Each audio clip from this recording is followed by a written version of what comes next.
I often question if I'm the ideal husband. My job can be quite demanding, and admittedly, there are times when I return home with a bit of a sour mood. I may not be the epitome of financial success either. While I'm no millionaire, we manage to live comfortably. Our home is pleasant.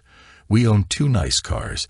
My wife enjoys a wardrobe full of lovely clothes, and our 8-year-old daughter, Vanessa, is surrounded by plenty of pricey toys. Ultimately, I see myself as a straightforward, hard-working man who deeply cares for his wife and family. Gloria and I have shared almost 12 years of marital bliss, though lately a shadow has fallen over our relationship.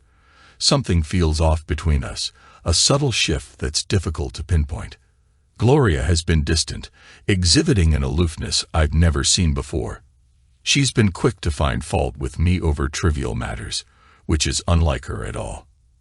I've attempted to broach the subject, asking if there's something bothering her that she's not sharing, but like many spouses, she brushes it off, attributing her behavior to fatigue or a rough day. Initially, I hoped to give her space to sort through whatever is troubling her, but her detached demeanor is wearing thin and starting to grate on my nerves. Apart from her demeanor, any married couple knows that relationship issues with your spouse tend to spill over into the bedroom. I've always made an effort to keep our love life lively and spontaneous.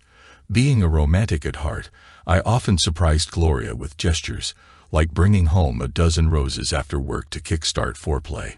In the past, these actions reliably led to intimate moments later in the evening.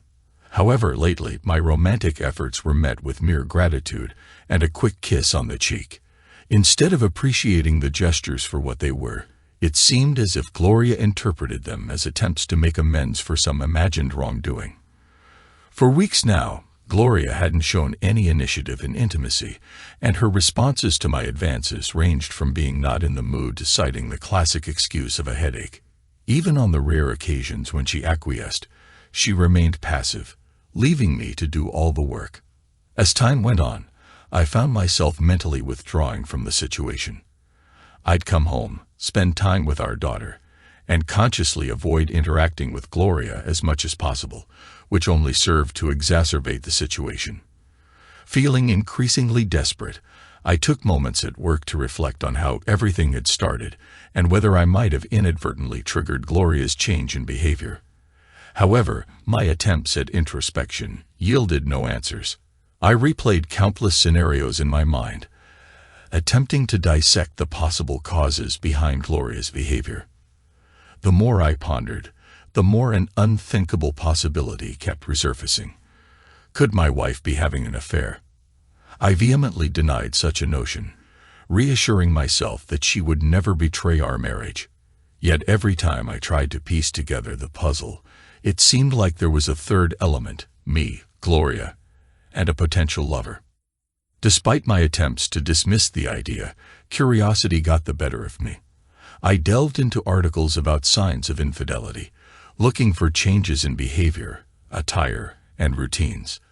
Admittedly, I hadn't noticed any significant shifts in Gloria's appearance or habits, but my interactions with her were primarily limited to evenings after work.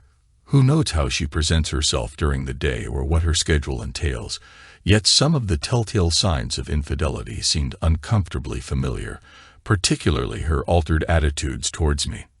The thought of hiring a private investigator crossed my mind, but without concrete evidence, it seemed premature and unjustifiable.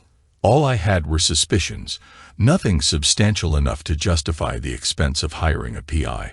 So I began conducting my own investigations, resorting to small measures like calling home during the day to see if Gloria was there, albeit yielding inconsistent results.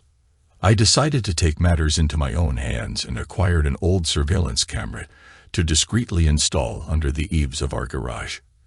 Connecting it to a hidden tape unit tucked away behind some paint cans, I aimed to monitor any unfamiliar vehicles approaching our home. However, after 2 weeks of surveillance, there were no signs of any suspicious cars. There were occasions when I observed Gloria leaving the house, only for her to later claim she had been home all day.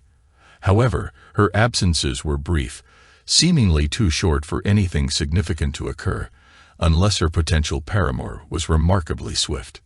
It's possible these outings were merely mundane errands she deemed unworthy of mention, hardly proof of an extramarital affair. As time passed, my suspicions persisted despite the absence of concrete evidence. Gloria's mood deteriorated, and our intimate moments became increasingly rare, leaving me frustrated and resentful. With our 12th anniversary approaching, I saw an opportunity to inject some excitement back into our marriage. I suggested we celebrate with a night out, something we hadn't done in ages. Perhaps a dinner and dancing would reignite the spark between us. Eager for a chance to reconnect, we arranged for Vanessa to stay the night at my parents' house, allowing us the freedom to enjoy ourselves without any time constraints. I reserved a table at Plato's Place, a restaurant Gloria adored. As the maitre d' led us to our table, I hoped to recapture some of the enchantment of our earlier years. However, Gloria appeared somewhat tense for reasons I couldn't quite discern. Ordering a bottle of wine seemed to ease her, gradually restoring her usual demeanor. Our conversation flowed effortlessly, regaining its playful tone. Following dinner, I sensed Gloria's eagerness to hit the dance floor. Though I suggested trying out a new club, she persuaded me to revisit our usual spot, a cozy venue with dim lighting and a dance floor catering to an older crowd. Given its ambience and music selection, it wasn't a hard sell. Dancing had always been one of our shared passions, a mutual interest that initially drew us together. Finding a secluded table, we indulged in a few drinks before gracefully gliding onto the dance floor, showcasing our moves with nostalgic flair. It felt like a return to old times, both of us relishing the moment.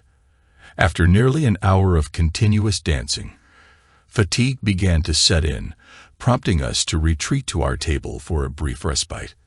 I settled into my chair, but before joining me, Gloria took a sip of her wine and excused herself to visit the restroom. As I watched my wife gracefully move across the dance floor, thoughts of impending intimacy lingered in my mind. However, my focus shifted when I noticed I wasn't the only one captivated by her presence. Across the room, a strikingly handsome man sat alone at a corner table, his gaze fixated on Gloria's every move. A pang of concern shot through me as I observed what seemed like a momentary exchange between them. Did they know each other? As Gloria disappeared into the restroom, I couldn't shake the feeling that the man's eyes lingered on me with a hint of smugness. Though the setting was purely a dance club, I puzzled over why he would be there solo, until it occurred to me that, like Gloria, his companion was likely in the restroom.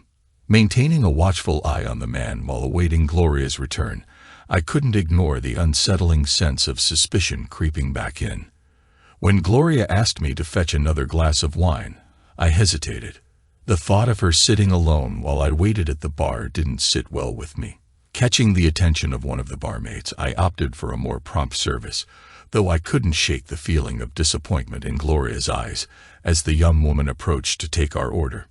I had a sinking feeling that the evening was about to take a turn for the worse. It was a gut instinct I couldn't shake. Glancing over my shoulder, I noticed the same man still sitting alone in the corner, confirming my suspicion that he was indeed by himself. "Who's the guy over in the corner?" I asked, catching Gloria off guard momentarily. I thought I detected a hint of panic in her eyes before she swiftly regained her composure. "What guy?" She responded innocently, though her tone betrayed a hint of discomfort. "The guy over there," I persisted, "the one you exchanged glances with on your way to the bathroom." Gloria's denial came quickly. "Honey, I don't know what you're talking about. I didn't exchange glances with anyone." Just as our drinks arrived, I noticed Gloria's eyes darting past me. Turning, I saw the man approaching our table, bypassing me entirely as he addressed Gloria with a request to dance. "No thanks," I interjected sharply, my tone revealing my displeasure. His response was mocking. "I was talking to the lady," he retorted with a smirk. "Yeah, well, the lady is my wife, and I decide who she dances with." I snapped back, feeling the surge of indignation. Gloria intervened, attempting to diffuse the tension. "Darren, "You're being rude," she admonished gently. "Rude? Do you even know this guy?" I demanded, catching her off guard with a question. "He's the one I was talking about. I don't know what's going on between you two, but it's incredibly disrespectful for him to approach my wife without even acknowledging me." "Hey," Mr. Lumley attempted to interject, but I swiftly cut him off. "Do you mind? I'm talking to my wife, and I sure as hell don't need your input," I asserted firmly, turning back to Gloria to continue our conversation. Had he asked if I would mind you two dancing together, I might have considered it, but now, not a chance, I declared, my frustration evident. "Darren, you're being silly," Gloria retorted, her tone now edged with impatience. "There's nothing going on between this gentleman and me. Yes, we're married, but you don't own me. I'm not your slave, and if I want to dance with someone, I will." I couldn't believe my wife was speaking to me in such a disrespectful manner. It was a level of disrespect she had never shown before. Though I was seething with anger, I made a conscious effort to control my temper as she continued speaking.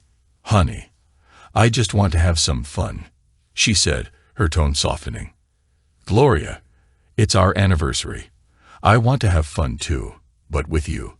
Sitting here watching you dance with someone else is not my idea of fun, especially after I've asked you not to dance with him," I responded, struggling to maintain composure. "Now you're right. I don't own you, and I can't stop you from dancing with him. But if you do, then you'd better get him to take you home too, because I'll be gone." After 12 years together, I could easily decipher Gloria's emotions from her expression. Despite her outward anger, I was surprised she couldn't detect the same emotions mirrored on my face. "Well, it's impolite to keep this gentleman waiting while we argue. I'm going to dance with him, and we'll discuss this later," she snapped, her words cutting through the tension. The jackass wore a triumphant smirk as he extended his hand for Gloria to take. She accepted, placing her hand in his as they made their way to the dance floor. I'm certain they didn't notice my departure, as I slipped out the door before they even began to dance. By the time my cell phone rang, I was already several blocks away. "Where the hell are you?" Gloria's voice sounded contrite through the phone. "I'm heading home to pack a bag." "Why?" I responded tersely. There was a moment of silence. "What do you mean, pack a bag? Where are you going?" she questioned, her tone shifting to confusion. "I don't know yet, but I need to get away from you," I stated firmly. "I've reached my limit." "You can't be serious, Darren. It was just one dance. For heaven's sake. Are you really going to throw away 12 years of marriage over this?" she pleaded. "It's not just about the dance, Gloria. Why would you want to remain married to someone you don't love or respect? I haven't caught you in the act, but I strongly suspect you're cheating on me, perhaps with the jackass you just danced with. I saw the way you looked at each other when you went to the bathroom. And when he approached our table, he treated me with the same disdain a man shows the husband of the woman he's involved with. None at all. Darren," her voice softened, "I do love you and I respect you. I swear there was nothing going on between that guy and me. I would never cheat on you.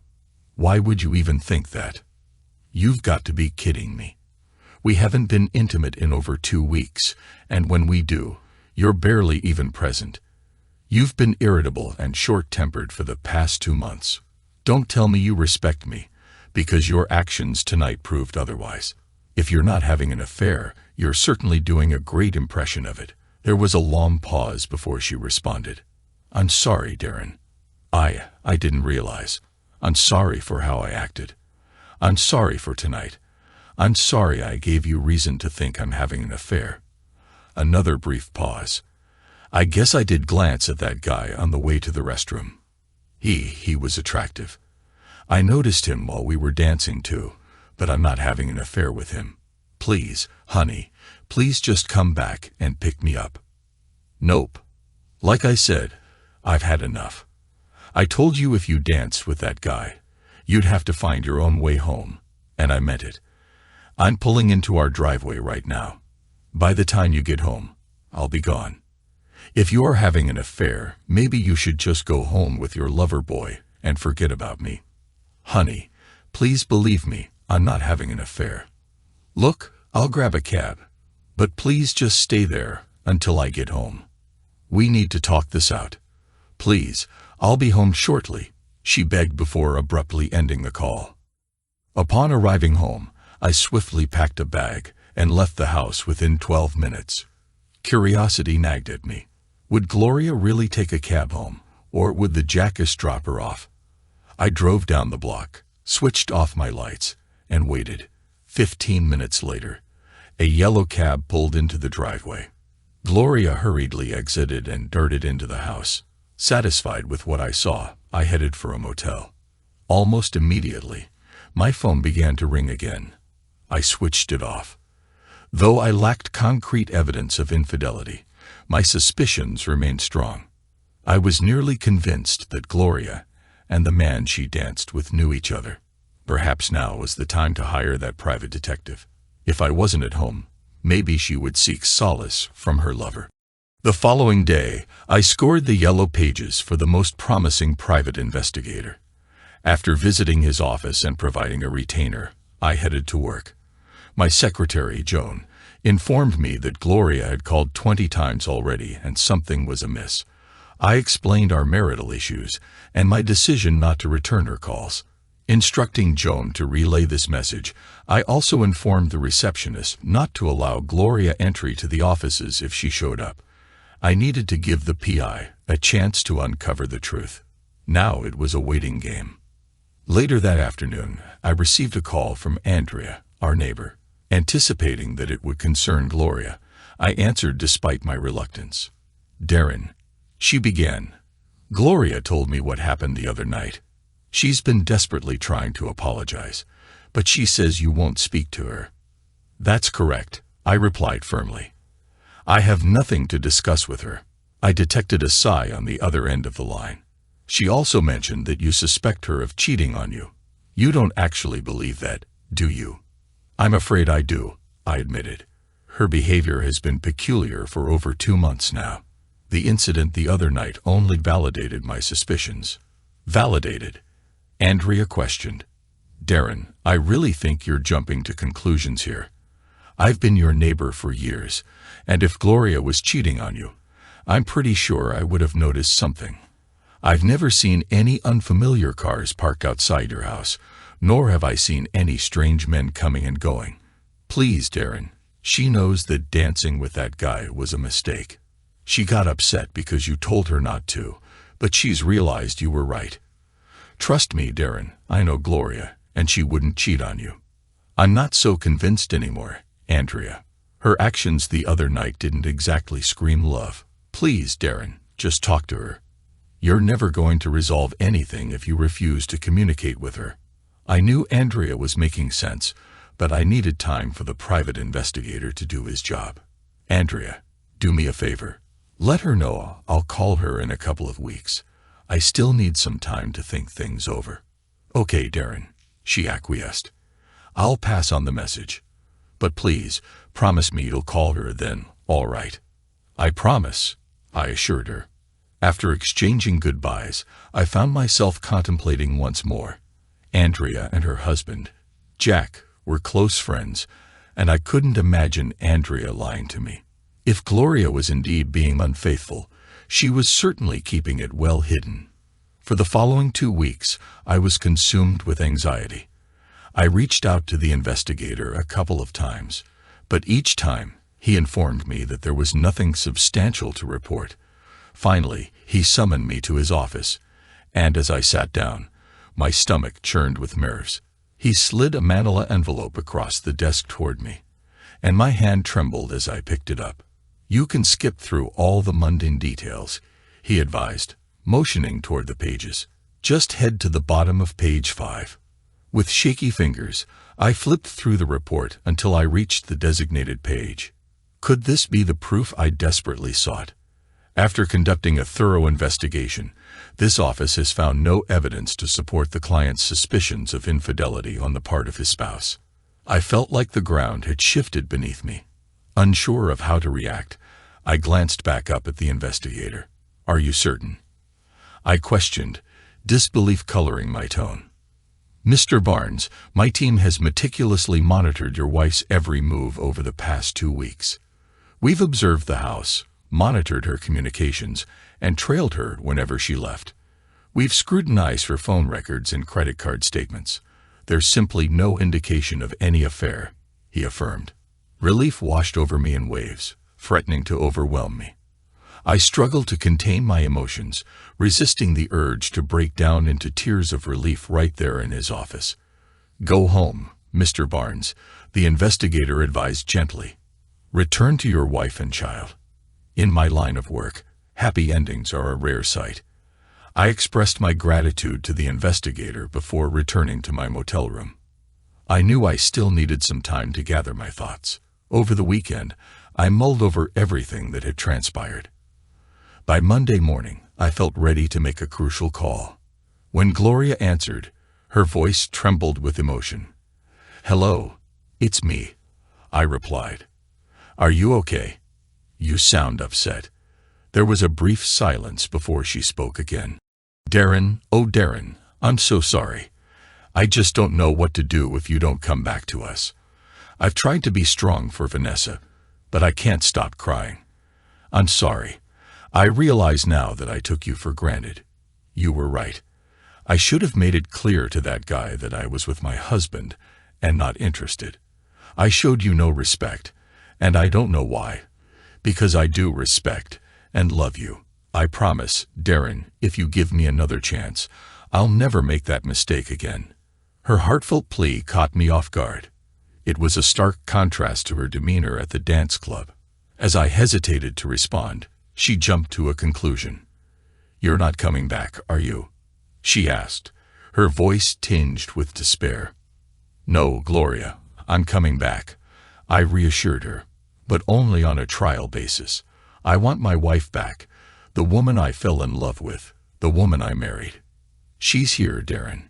Truly, she's here waiting for the man she loves," Gloria insisted, her sincerity evident in her voice. "We'll see.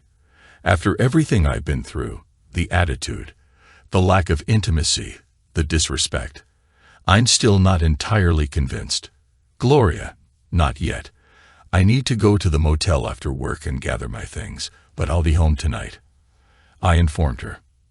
There was a brief pause before Gloria spoke, her voice filled with remorse. "I love you, Darren. I'm deeply sorry for the way I treated you. I don't want to lose you." Despite her words, I couldn't shake off my reservations. I was still upset, and despite the evidence to the contrary, I couldn't shake the feeling that Gloria knew the man from the dance hall. After work, I collected my belongings and returned home. Vanessa greeted me enthusiastically at the door, unaware of our recent troubles. Gloria was there too, wrapping her arms around me and showering me with affectionate kisses.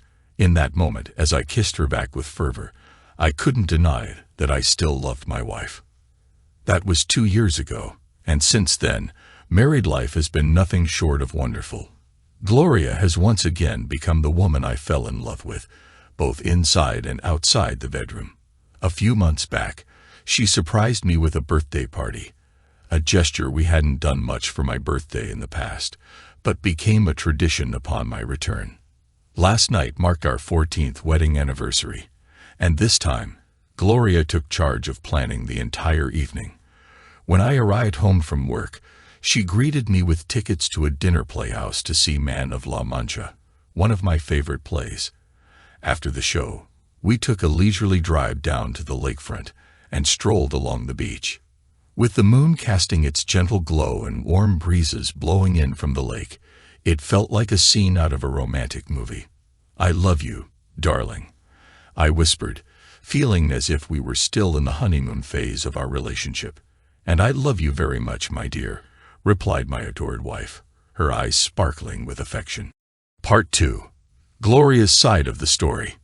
Even though the calendar had officially declared the arrival of spring a couple of weeks earlier, it was only on this day that Gloria could step out of the house without her heavy winter coat. It marked the definitive end of yet another harsh Chicago winter.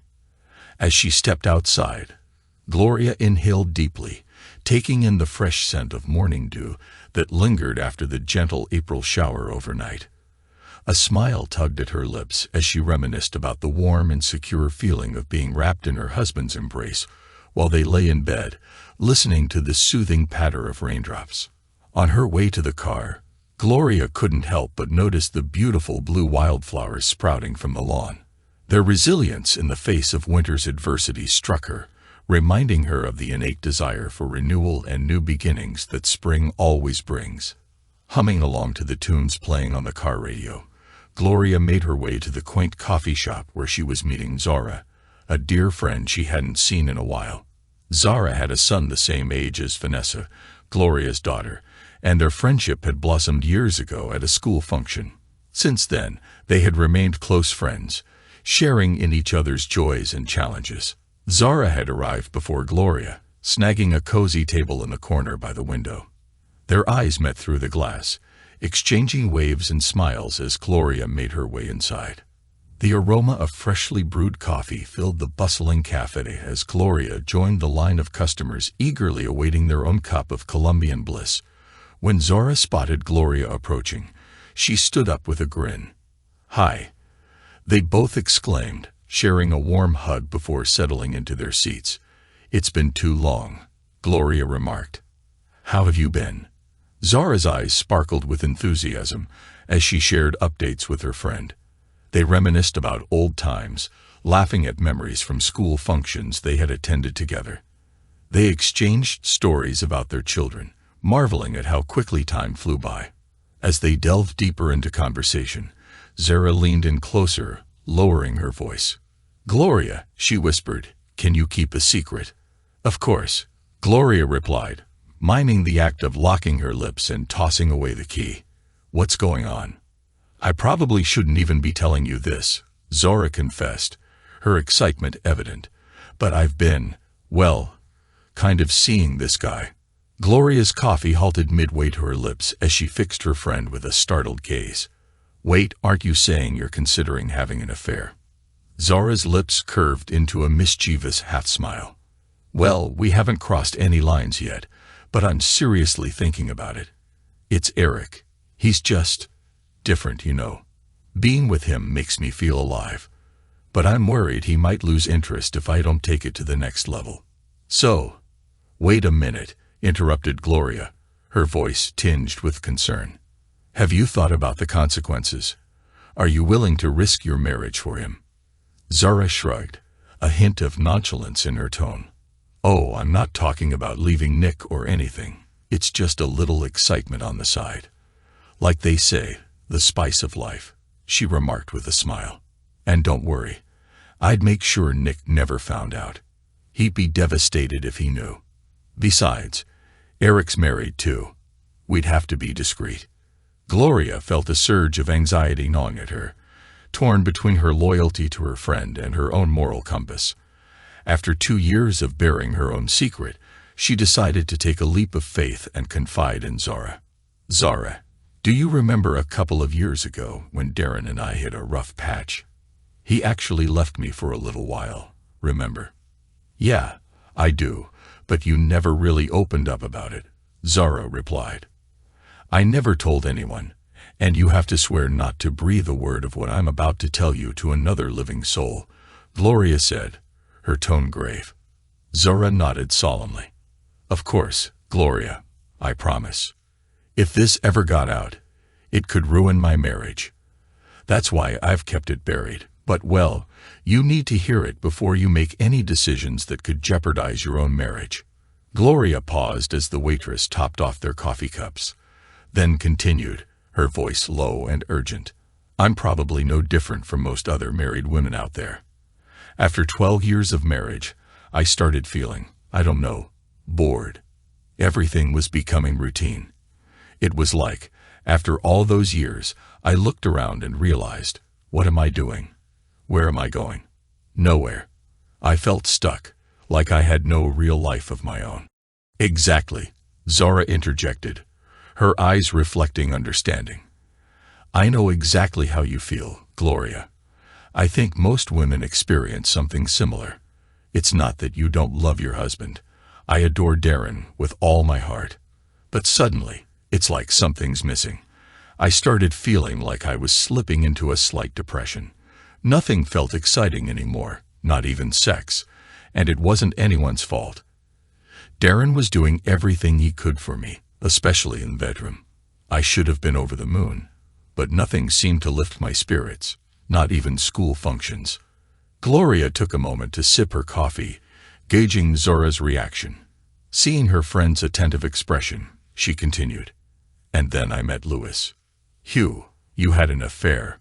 Zora asked, her voice barely above a whisper. Gloria nodded solemnly. "An emotional affair, yes. Thankfully, I came to my senses before it turned physical." "Thank goodness," she added with a heavy sigh. "I was at that little grocery store on Marshall Avenue one day, and there he was. Oh, Zora, he was absolutely stunning. With his rugged good looks, sandy blonde hair, and those mesmerizing blue eyes that sparkled like Robert Redford's. And tall, too. I'm certain he was well over 6 feet. Even with his clothes on, I could tell he had a nice build. I couldn't tear my eyes away from him, until he caught me, of course. I felt myself blushing as he smiled back at me. We began flirting, and it was thrilling, almost forbidden. But eventually, I snapped out of it. I needed to focus on my shopping, so I made my way to the produce aisle. As I reached for some tomatoes, I accidentally bumped into him. He looked at me with those captivating blue eyes and that charming smile and greeted me. Zora, I hate to admit it, but I could feel myself getting aroused. It was so embarrassing. I prayed he couldn't sense the scent I was giving off. I must have been blushing profusely. He extended his hand to shake mine and introduced himself. Despite noticing my wedding rings, he didn't seem deterred from trying to pursue me. It was quite flattering to think that a man like him could be interested in me. We chatted and laughed as we navigated the aisles, picking up our groceries. And as we reached the checkout, he boldly gave me his number and suggested we meet for lunch the following week. Zora hung on every word of Gloria's story, finding it eerily familiar. I almost tossed his card away as I was leaving the store. I thought, yeah, right, I'm going to call you, and we're going to have this intensely hot romantic love affair, and then my husband will kill us both. I didn't, though. Didn't what? Zara asked, her curiosity piqued. I didn't throw his card away. I stuck it in my purse. All the way home, all I could think about was Louis. Darren came home as I was putting the groceries away. I already felt so guilty I snapped at him when he tried to help. I think it was some kind of unconscious defense mechanism. Poor Darren just asked if there was something wrong. Oh my God, what did you say? I lied, of course. I told him I was just a little tired from shopping. Truth was, I was secretly walking on cloud 9. Anyway, Gloria continued, I knew I shouldn't call them. It was wrong. I also knew that because of the way I was feeling, I was very vulnerable. I kept telling myself, no, no, no, but I just couldn't help myself. I found one of the last pay phones in the city and dialed the number on the card he gave me. We arranged to have lunch the following day. With bated breath, Zara waited for Gloria to take another sip of coffee before continuing. Zara, as we were heading to the restaurant, my emotions were in turmoil. I felt a mix of terror, excitement, and intense desire. At one point during our conversation, Louis reached across the table and clasped my hand. I was overwhelmed with the urge to be intimate with him, but a nagging sense of guilt or perhaps pure fear held me back. Regardless, I just couldn't bring myself to act on it. But Louis wasn't deterred. He had already begun his seductive tactics, subtly undermining Darren and painting him as unworthy of me. Foolishly, I fell for it, finding myself resenting my own husband before I knew it. Louis had skillfully manipulated me into believing Darren didn't appreciate me.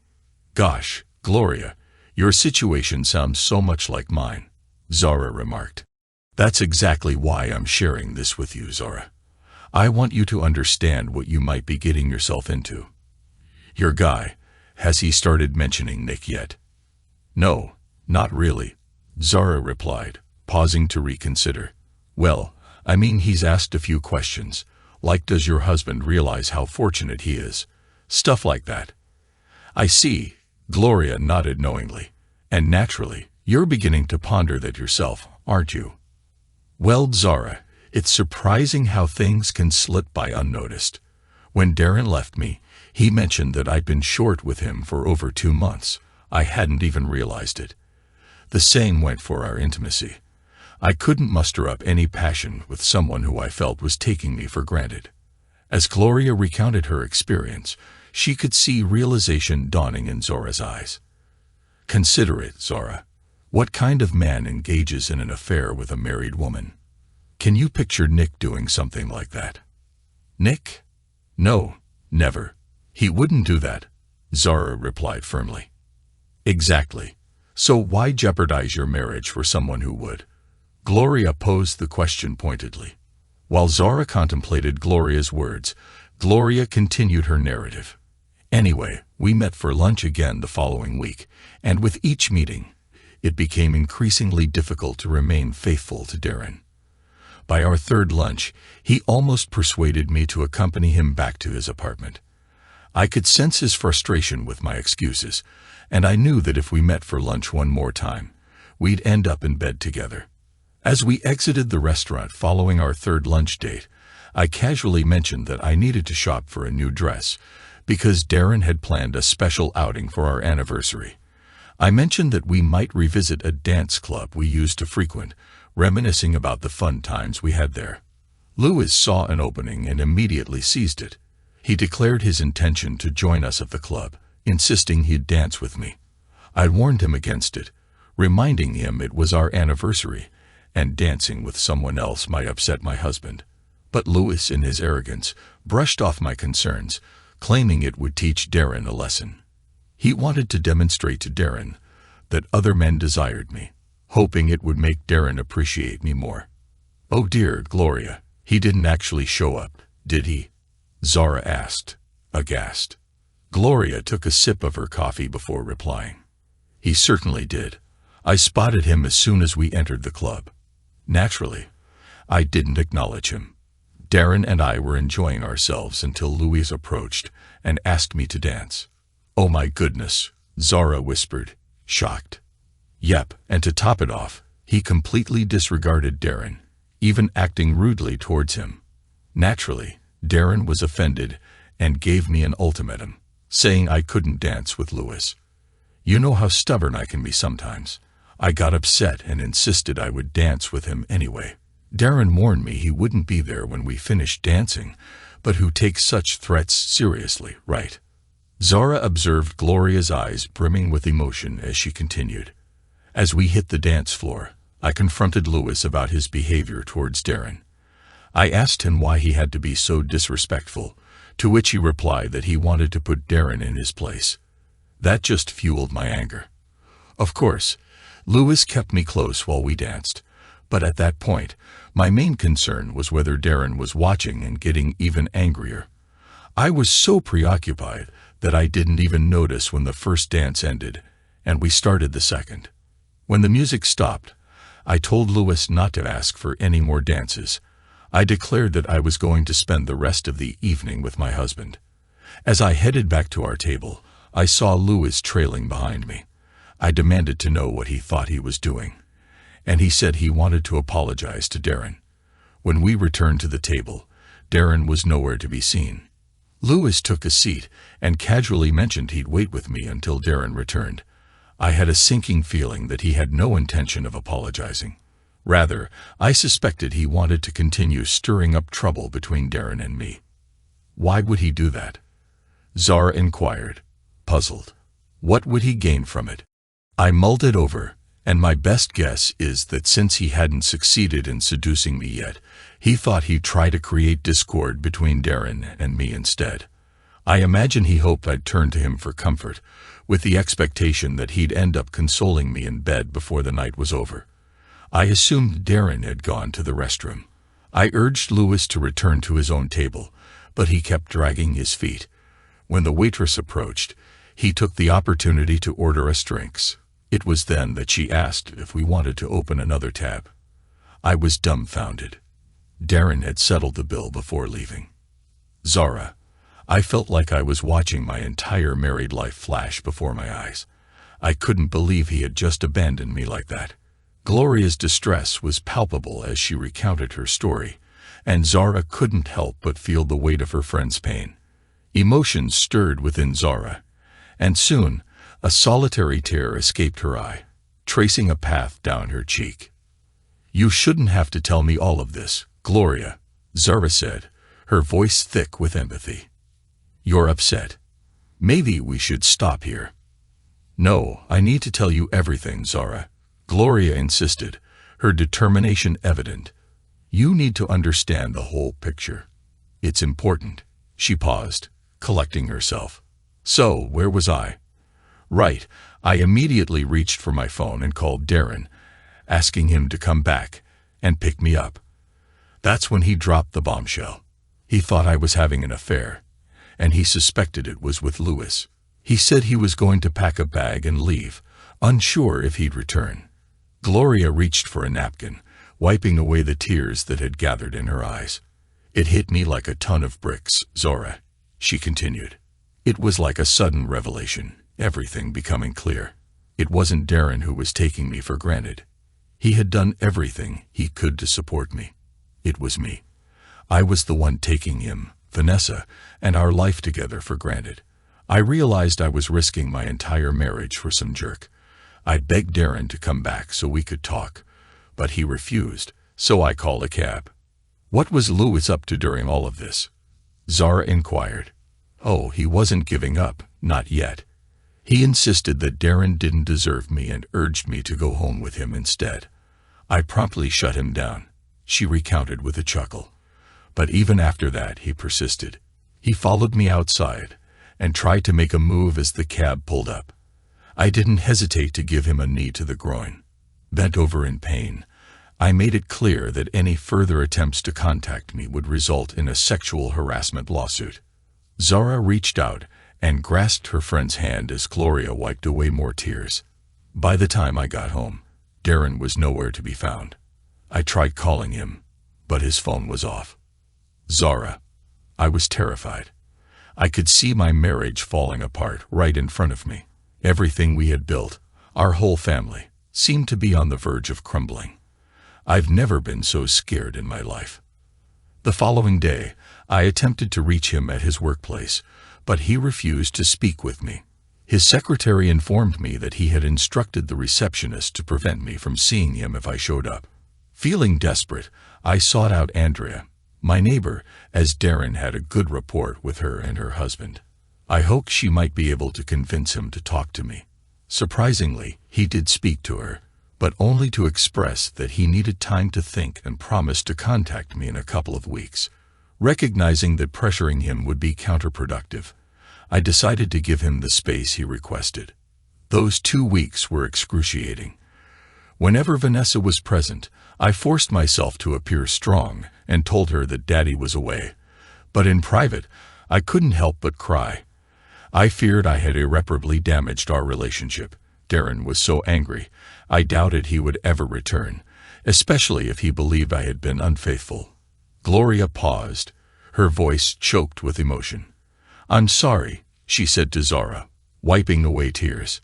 "It's still difficult to talk about, even after all this time." Taking a deep breath, she continued her story. "As I was saying, Darren finally called and said he was coming home. Zara, I was on the brink of losing everything. And let me tell you, it made me realize the value of what I had and how incredibly fortunate I was. Ultimately, Zara, love must prevail over desire. I love Darren, and he loves me. In my eyes, there's no man in this world worth jeopardizing that for." "Wow," Zara responded thoughtfully. "You're absolutely right. I can't imagine what I would do if my husband left me. Did you ever confess the truth to Darren?" "Are you kidding? After coming so close to losing him, I couldn't risk it happening again. Zara, I live in constant fear that one day he'll uncover the truth, but since the day he returned home, I've strived to be the best wife I can be. I no longer take him or our marriage for granted. Every day, I thank my lucky stars for what I have, and I express my gratitude to Darren with all the passion in my heart. All I can hope for is that it's enough if he ever does discover the truth." Zara squeezed Gloria's hand reassuringly. "I'm so grateful you shared your story with me, Gloria. You've prevented me from making a huge mistake. Thank you." The two girls conversed for a brief while longer, then tentatively arranged their next meeting before bidding each other goodbye. Gloria felt a sense of satisfaction, knowing she had just steered her friend away from a disastrous choice. She arrived home in time to greet her daughter with a kiss and a snack after school. "Vanessa is growing up so quickly," she mused to herself. "She'll be 10 soon. Where does the time fly?" When Darren returned from work, Gloria welcomed her husband with warm embraces and kisses. She had never broached the subject of their challenging marital period until that day. Talking to Zora served as a poignant reminder of the wonderful life she and Darren had built together. Later that night, with Darren peacefully asleep beside her, Gloria shifted onto her side and propped herself up on her elbow. She studied the lines on his face, each a testament to the passage of time and the memories they held. With a delicate touch, she traced a few of the newer lines, her heart swelling with affection and admiration for the man lying beside her. Gently, Gloria pressed her lips against his, but as their kiss deepened, Darren's lips curved into a wide grin. He enveloped his beloved wife in a tight embrace, returning her affection with a fervent kiss. "I thought you were asleep," Gloria whispered. "Actually, I was lying here thinking about what to get Vanessa for her birthday," he replied. "You know what she really needs." "What?" Gloria inquired. "A baby brother or sister," Darren announced. Although not entirely unexpected, the suggestion of expanding their family brought a smile to Gloria's face. It seemed her husband had just settled the debate for them. "Well, her birthday is only 2 months away. Honey, shouldn't we get started?" Gloria teased. Darren's smile widened. "You read my mind." 2 months later, Vanessa celebrated her 10th birthday with a grand party in the backyard. Mom and Dad invited all her friends, ensuring there was an abundance of ice cream and cake for everyone. After the festivities, Gloria and Darren surprised their daughter with yet another lavish gift, and the joyful news of a forthcoming baby brother.